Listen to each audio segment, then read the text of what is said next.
সম্মানিত দর্শক, ডক্টর মোহাম্মদ ইউনূসকে নিয়ে আসলে কি হচ্ছে? তিনি কি চাচ্ছেন? সরকার কি চাচ্ছে এবং জনগণ কি চাচ্ছে? তার যারা নিয়োগকর্তা, যারা প্রমোটার, মেন্টর, সেই পশ্চিমা দুনিয়া, বিশেষত আমেরিকা, তার ব্যাপারে কি সিদ্ধান্ত নিচ্ছে? আর তার প্রতিপক্ষ হিসেবে দেশের আওয়ামী লীগ, অন্যান্য সাধারণ যারা গ্রামীণ ব্যাংক দ্বারা ক্ষতিগ্রস্ত হয়েছেন তারা, যারা তাকে ঈর্ষা করেন, তাকে দেখলেই অনেকের মেজাজ গরম হয়ে যায় তারা, এবং বিশেষত ভারত। তারাই বা ডক্টর মোহাম্মদ ইউনূসকে অপমান, অপদস্থ করার জন্য কি পরিকল্পনা করছে, এবং এগুলো নিয়ে ক্রমশ যে পরিস্থিতি জটিল হচ্ছে আমরা স্পষ্ট বুঝতে পারছি, এবং এটা নিয়ে একটা ঝামেলা হবে। আমি ছোট মানুষ, তবু বললাম, আমার মন বলছে যে এই ডক্টর মোহাম্মদ ইউনূসের বিষয়টি নিয়ে এমন একটা ঝামেলা হবে যে ঝামেলাটা মূলত আমরা নিয়ন্ত্রণ করতে পারবো না। কিন্তু এখন কিন্তু আমরা যদি সতর্ক হই, সমস্যাগুলো সমাধান করি, তাহলে হয়তো ঝামেলা হবে না। ছোট্ট খবর দিয়ে বলি। খবরটা হলো যে দেশের একটা বিরাট অংশ চাচ্ছে যে ডক্টর মোহাম্মদ ইউনূসের জমানাতে যে অনিয়মগুলো হয়েছে সেগুলোর তদন্ত হোক এবং তাকে বিচারের আওতায় আনা হোক অতি দ্রুত। তিনি নিজে কী কী অনিয়ম করেছেন, দুর্নীতি করেছেন, তার সঙ্গী সাথীরা, বিশেষ করে শিক্ষা মন্ত্রণালয়, তারা অনেক উপদেষ্টা, যাদের বিরুদ্ধে স্পষ্ট দুর্নীতির অভিযোগ, মানে সারি সারি দুর্নীতির অভিযোগ জমা পড়েছে দুর্নীতি দমন কমিশনে, এবং ওই সময়টাতে যারা সমন্বয়ক ছিলেন, শীর্ষ নেতৃবৃন্দ ছিলেন, তাদের বিরুদ্ধে প্রচুর আর্থিক কেলেঙ্কারি এবং চাঁদাবাজির অভিযোগ রয়েছে। এগুলোর বিচার চাচ্ছে একটি গ্রুপ। এখন এটি সরকারকে নিষ্পত্তি করতে হবে। যদি সরকার এই জিনিসগুলো নিষ্পত্তি না করে, সবাই সরকারকে দায়ী করবে এবং বলবে যে এই সরকার আসলে দুর্নীতির সঙ্গে আপোষ করছে, বা ডক্টর ইউনূসের সঙ্গে তার একটা লিয়াজু করে তিনি সেখানে আসছে। This is one.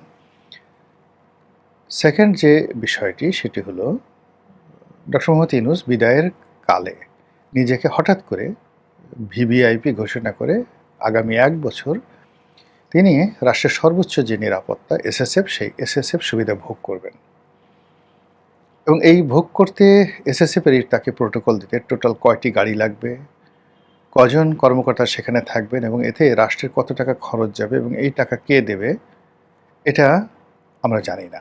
নিঃসন্দেহে রাষ্ট্র দেবে, এবং কেন দেবে এটা আমাদের কাছে প্রশ্ন। এবং এটা নিয়ে প্রচুর আলোচনা হচ্ছে, সমালোচনা হচ্ছে, ট্রল হচ্ছে যে তিনি আসলে একটা ক্ষমতালোভী মানুষ, তিনি একটা ভীতু টাইপের মানুষ।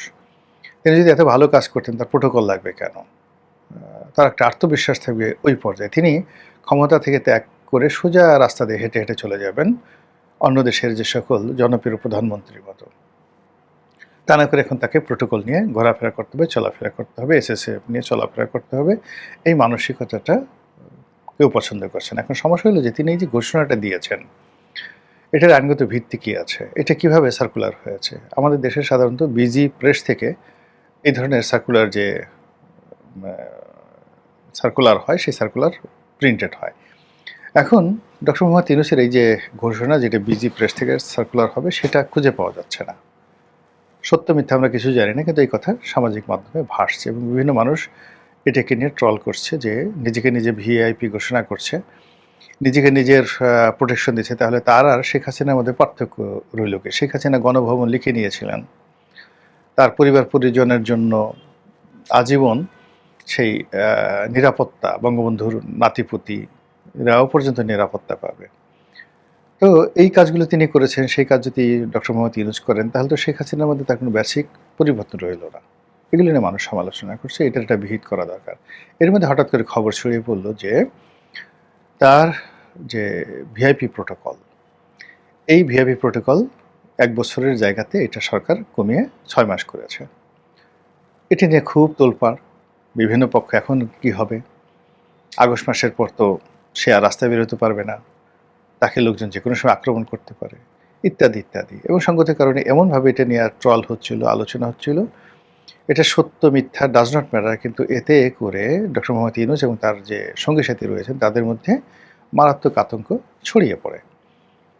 এবং পরবর্তীতে ইত্তেফাকের আর একটা খবরে দেখলাম, কার্ডে দেখলাম যে তার যে নিরাপত্তার সুবিধা বা এসএসএফ সুবিধা যেটি তিনি দিয়েছেন, সেটি বা নিজের নামে যেটি ইস্যু করেছেন সেটি সরকার আসলে বাতিল করেনি, এবং এই সংক্রান্ত বাতিলের কোনো সার্কুলারও বিজি প্রেস থেকে ইস্যু হয়নি। আবার কেউ কেউ বলার চেষ্টা করছেন যে এটা প্রধানমন্ত্রীর কার্যালয়ে আছে, প্রধানমন্ত্রীর কার্যালয়ে এরকম একটা সিদ্ধান্ত নেওয়া হয়েছে, নির্ভরযোগ্য সূত্রে প্রধানমন্ত্রীর অফিসের ওই নথি থেকে কেউ কেউ জেনেছেন, এরকম কথাবার্তা হচ্ছে। তো এই যে পক্ষে এবং বিপক্ষে যাই হোক না কেন, আমি যেটা চিন্তা করেছি বা আমি যেটা এখনো বিশ্বাস করি, বা একেবারে প্রথম দিন যেদিন ডক্টর মোহাম্মদ ইউনূস ক্ষমতা ত্যাগ করলেন আর যেদিন জনাব তারেক রহমান সাহেব ক্ষমতা গ্রহণ করলেন, তখন আমি বলেছিলাম, সে কথাটা আমি আবার বলি, যে তারেক রহমান সাহেবের সরকারের সফলতা নির্ভর করছে তিনি ওই লন্ডন বৈঠকে যে সকল কথাবার্তা তিনি বলেছেন, যে সকল প্রমিস তিনি ডক্টর মোহাম্মদ ইউনূসকে দিয়েছেন, সেটার ভিত্তিতে কিন্তু ডক্টর মোহাম্মদ ইউনূস খুব দ্রুত নির্বাচন দিয়েছে এবং তারেক রহমান সাহেবকে বিশ্বাস করেছেন। কাজেই সেই রকম যে কমিটমেন্টের জায়গা থেকে যদি এক চুল বিএনপি সরে আসে, তারেক রহমান সাহেব সরে আসে, তার সরকারের উপর থেকে প্রথমত খোদাই বরকত চলে যাবে। ২ নম্বর হলো যে ডক্টর মোহাম্মদ ইউনূস তো এসছেন, তার পিছনে একটা চেইন কাজ করেছে, একটা ম্যাটিকুলাস ডিজাইন কাজ করেছে। এখানে আমেরিকা আছে, এমনকি এখানে ভারতও ছিল, ভারতের বন্ধুত্বটা সে রাখতে পারেনি। জামাত ছিল, এনসিপি ছিল, দেশের বিভিন্ন বুদ্ধিজীবী যারা আছেন, সাহিত্যিক, সাংবাদিক, যে প্রথম আলো ছিল, ডেইলি স্টার ছিল, দেবপ্রিয়রা ছিল, বদিউল আলম মজুমদাররা ছিল। তো এই যে টোটাল যে গ্রুপটা আছে, সেই গ্রুপটাকে তো এই সরকারকে, যাকে বলে, তাদের সবাইকে নিরাপত্তা দিতে হবে, এবং এই ধরনের নিরাপত্তা বা তাদেরকে বিভিন্ন জায়গাতে প্রতিষ্ঠিত করার একটা প্রতিশ্রুতি না নিয়ে ডক্টর মোহাম্মদ ইউনূস তাকে লন্ডনে তারেক রহমান সাহেবকে ট্রফি দিয়ে দিয়েছেন, এটা একটা পাগলও বিশ্বাস করবে না। তো যেটা হয় কি, যে যখন বড় কোনো মানুষের মধ্যে প্রমিজ হয়, কথাবার্তা হয়, বিশেষত গোপন হয়, লিখিত নয়, গোপন হয়। লিখিত হলে রাষ্ট্র গ্যারান্টি দেয়, ব্যক্তি গ্যারান্টি দেয়, কিন্তু গোপন যখন আপনি কারোর সাথে কমিট করবেন, কোনো নারীর সঙ্গে, কোনো পুরুষের সঙ্গে, কেউ থাকবে না, শুধু আল্লাহ সাক্ষী। সেক্ষেত্রে যদি কেউ প্রতিশ্রুতি ভঙ্গ করে, তখন আল্লাহর গজব নাজিল হয় সেখানে। আল্লাহ ভীষণ রকম রাগ করেন। আর এটা মানে সাধারণ মানুষ যা করে তার চেয়ে যদি বড় মানুষ আরও করে, আল্লাহ বেশি রাগ হন। রাজা বাদশারা করলে তো একেবারে ক্ষমার অযোগ্য। রাজার জবানকে, মানে যেহেতু রাজা আল্লাহর খলিফায় জমিনে, কাজেই রাজার জবানকে সেটা সে যাই করুক না কেন, মন্দ করুক, অন্যায্য করুক, সে তার জবান থেকে ফিরে আসতে পারবে না কোনো অবস্থাতে। দেয়ার ইজ নো অপশন, তাকে ওটা পালন করতেই হবে। এই যে দেখুন, একটা যুদ্ধবিরতি হয় বা অন্য যা কিছু হয়, তো অনেক ক্ষয়ক্ষতি হয়, কিন্তু তারপর সেটা করতে হয়। তো সেটা আমি বলেছিলাম একেবারে প্রথম দিকেই, যেদিন তারেক রহমান সাহেব শপথ নিলেন, সেদিন বলছিলাম যে ইউনূস সাহেবের সঙ্গে তার যে কমিটমেন্ট সেটা রক্ষা করতে হবে। কিন্তু এখন অবস্থার দৃষ্টি মনে হচ্ছে সেই কমিটমেন্টের জায়গাগুলো পূর্ণ হচ্ছে না। পূর্ণ না হওয়ার কারণে আবার সেই ম্যাটিকুলাস ডিজাইন তৈরি হচ্ছে। আবার ডক্টর মোহাম্মদ ইউনূসের যারা সঙ্গী সাথী আছেন, তারা সরকারের প্রতি বিক্ষুব্ধ হয়ে আছে, এবং বিরোধী দল জামাত থেকে শুরু করে অন্য যে সকল দল আছে, তার সঙ্গে সঙ্গে বিদেশি যে সকল শক্তি আছে, দেশীয় যে সকল একটা চক্র আছে, যারা সরকারকে এই মুহূর্তে পছন্দ করছে না, আবার বিরোধী দলকে পছন্দ করছে না, কিন্তু বিরোধী দলের সঙ্গে তাদের একটা সম্পর্ক আছে। এরকম ব্যবসায়ী গ্রুপ, শিল্প গ্রুপ, ডিপ্লোম্যাট, সরকারি আমলা, সামরিক আমলা, বেসামরিক আমলা, বিচারক, উকিল, মুক্তার, সবাই একহাট্টা হয়ে যাচ্ছে, একদম ঘন হয়ে তারা বসবাস, মানে একে অপরের কাছাকাছি আসছে। অবস্থা দেশে মনে হচ্ছে সরকার সেটা টের পাচ্ছে না। সরকার আন্দাজ করছে যে এরকম একটা কিছু হচ্ছে বা হতে পারে, এরকম একটা চক্রান্ত হতে পারে, তারা আন্দাজ করছে, কিন্তু যে অনুভব করা, টের পাওয়া যেটাকে বলা হয়, এটি তারা এখনো পাচ্ছেন না। ফলে কি হলো, যে এই যে জনাব ইউনূসকে যে তার নিরাপত্তা ৬ মাস কমিয়ে দেওয়া হলো, এরকম খবর যখন এলো, সবাই যে যা মনে করেছে সেটা তাদের ব্যাপার। কিন্তু আমি মনে করেছি যে ডক্টর মোহাম্মদ ইউনূস সম্ভবত রাষ্ট্রপতি হতে যাচ্ছেন, এবং আগস্টের আগেই, এটা আমার কাছে মনে হয়েছে। আদারওয়াইজ এটা বন্ধ করার কোনো কথা নয়। এখন আবার যখন সরকারের পক্ষ থেকে বলা হচ্ছে যে না, এটা বন্ধ করা হয়নি, তখন আবার এখন আমার মনে হচ্ছে যে না, তাকে রাষ্ট্রপতি করা হবে না। এখন রাষ্ট্রপতি করা হলে এক ধরনের পরিস্থিতি হতো, না হলে এক ধরনের পরিস্থিতি হতো।